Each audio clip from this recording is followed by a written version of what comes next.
Good morning. Right here. Tim, nice to meet you, sir. Tuesday was the first day of school for many students in the Northwest Metro, and for one school in Brooklyn Park, that included a visit from the governor. Governor Tim Walz and other state leaders wish students and teachers at Zanewood Community School a good school year. But Tuesday was also a chance to address issues caused by the COVID-19 pandemic.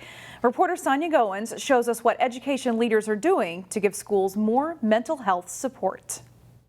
Students and staff here at Zanewood Community School say they're excited to start the new school year on a normal routine after 2 years of pandemic precautions.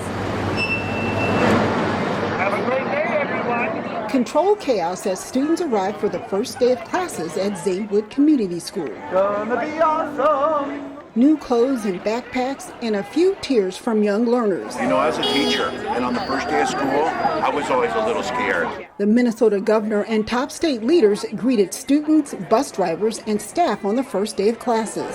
A fifth grader told us she's glad to be back in school. I want to see my teachers and I want to learn and be here. Yep, she's right here. While teachers and other educators are relieved to not have to deal with major COVID restrictions in the classroom. Oh my God, it's life-changing. I feel like I'm normal again, you know. The kids are excited, the environment is exciting. I'm very excited. Schools across the state will see an increase in mental health resources to cope with the after effects of COVID. Both pre-COVID and post-COVID, that we know the mental health issues across the state of Minnesota, especially with our young people, has been increasing. Minnesota has one of the worst student to staff counseling ratios in the country.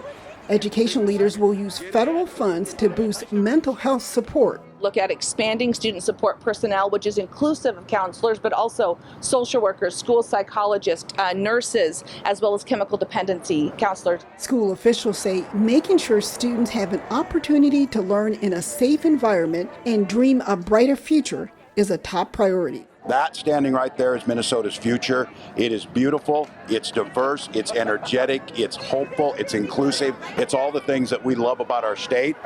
In Brooklyn Park, Sonia Goins, CCX News. The Hennepin County Medical Examiner has identified a Plymouth man as the victim in a recent fatal motorcycle crash.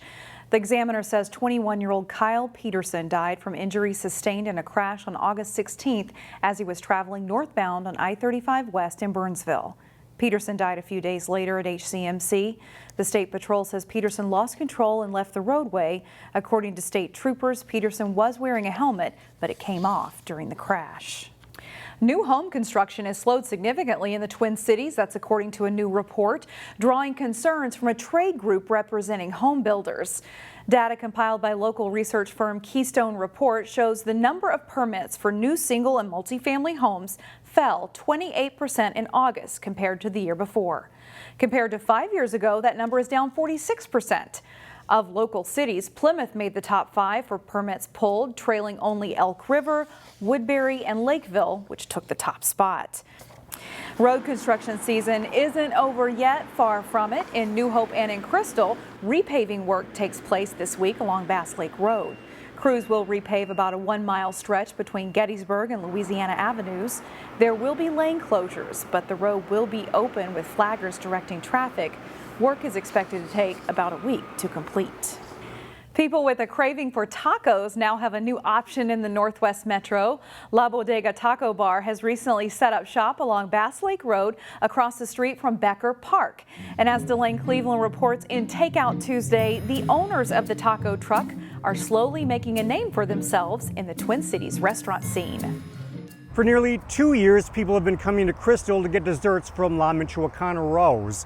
Now the same family is offering up tacos from a taco truck right here on site. So it's called La Bodega Taco Bar, our food truck version of our restaurant in St. Louis Park. Tucked behind a Crystal strip mall along Bass Lake Road is the newest addition to the local restaurant scene, a taco truck operated by a family that knows a thing or two about Mexican food. So La Michoacana Rose came first, and then from there we decided to branch out into actual food. Alex Rosario owns La Bodega Taco Bar, along with his fiancée, Elizabeth Raygoza, who founded La Michoacana Rose. At the beginning of September, they decided to park the taco truck behind the dessert shop so customers had the option of enjoying a full meal. I think it works hand in hand, where it's like, okay, let's get some food and let's get some ice cream after, or vice versa.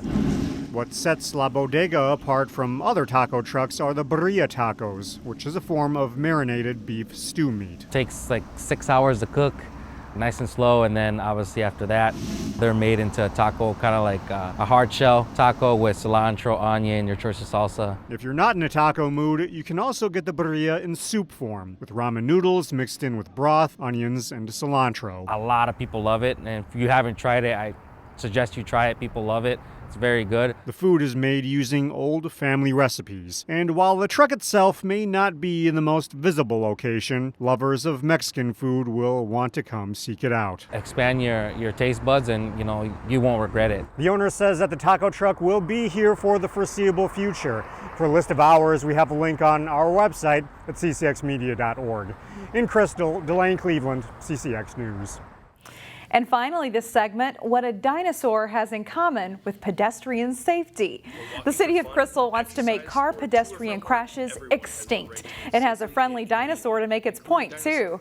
For people crossing a street, put 1 foot into the street to make intentions clear and make eye contact with drivers before crossing. Wearing reflective clothing is also important, especially as we lose daylight in the fall. And for drivers, state law requires vehicles to yield for pedestrians at crosswalks, whether at a signalized intersection or marked or unmarked crosswalks. Put 1 foot into the street to make your intentions clear to the drivers before you start to cross.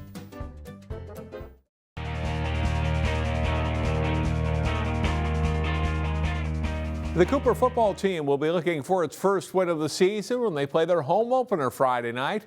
The Hawks lost a tough one in Week 1. Cooper and White visiting Orono in a Suburban District game. Orono tight end Brady McPherson takes a pass from Charlie Krause and goes into the end zone for a score. It's a 14-yard touchdown, 7-0 Spartans in the first quarter. Second quarter, Cooper QB Chance Wicks hits Kevon Cager, who spins out of a tackle, and then he's gone. The senior wide receiver covers 43 yards on the play to score. The extra point, however, is blocked, and it's 7-6. Same score in the third quarter. Play action fake from Krause, and he throws to George Perkins in the back of the end zone for a touchdown. Orono leads 14-6.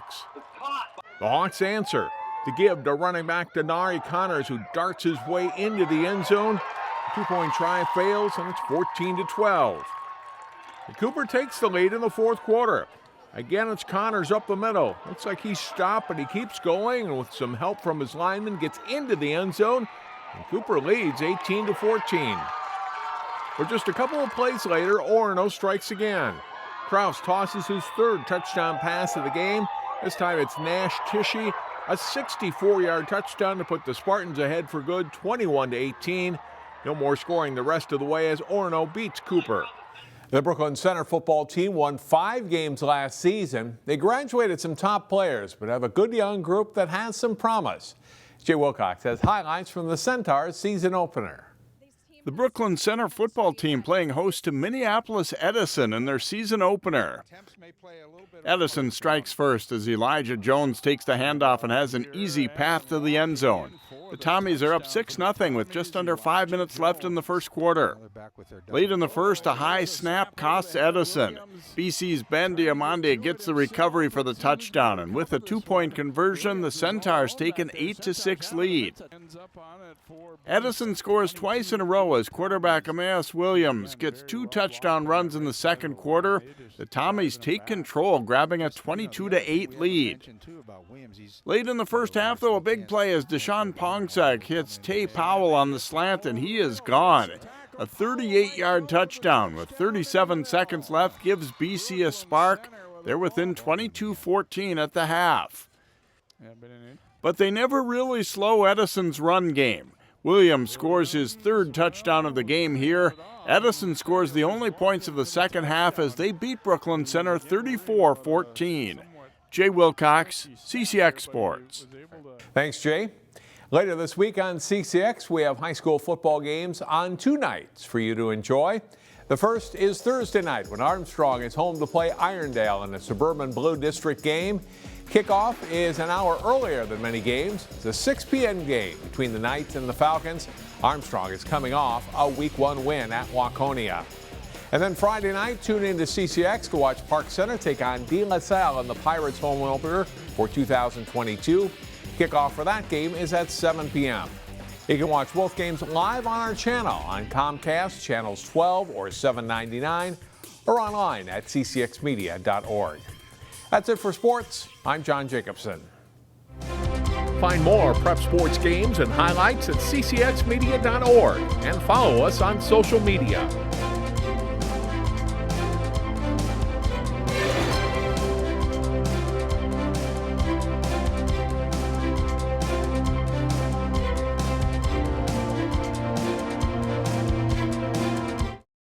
Do you love sports? Then you should know about STEM. Because maximizing nutrition, analyzing peak muscle performance, calculating the perfect shot, and more are all made possible by science, technology, engineering, and math. In fact, there are more careers than ever in sports science. So if you have a passion for sports, then think about getting involved in STEM and improve everyone's game on and off the field. Get inspired at SheCanSTEM.com.